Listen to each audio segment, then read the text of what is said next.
COVID-19 vaccine with other faith leaders. Let's hear what she had to say.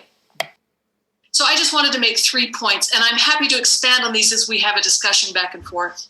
But the first one is the power of trusted faith leaders. We know for a long time that it is through the trusted voices of faith leaders that people can change their resistance to these things. But one of the new things that has happened, I think, in this discussion is the blending of science, as you mentioned, Catherine, the incredible speed with which this vaccine was developed, which usually takes 8 to 15 years, in less than a year to have this be able to roll out.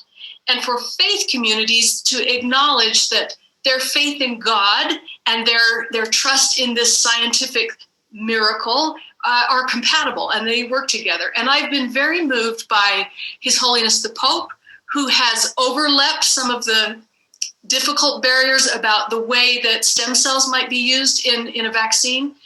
He received the vaccine, the Pope Emeritus received the vaccine, they've given those examples, and then they have given theological resonance for, because this is so important to your health and the health of other people and the health of the globe, we feel that this is spiritually acceptable. And I hope maybe Father Jerry will talk more about that. But to see different faith leaders, the president and leader of my church, Russell M. Nelson, is a cardiac surgeon.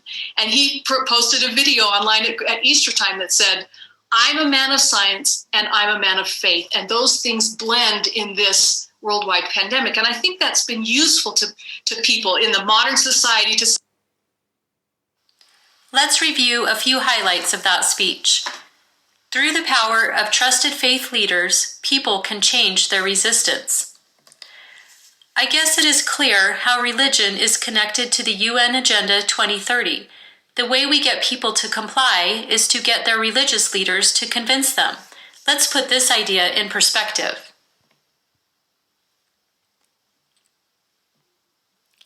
Next highlight. Faith in God and trust in this scientific miracle are compatible and work together. Do they really?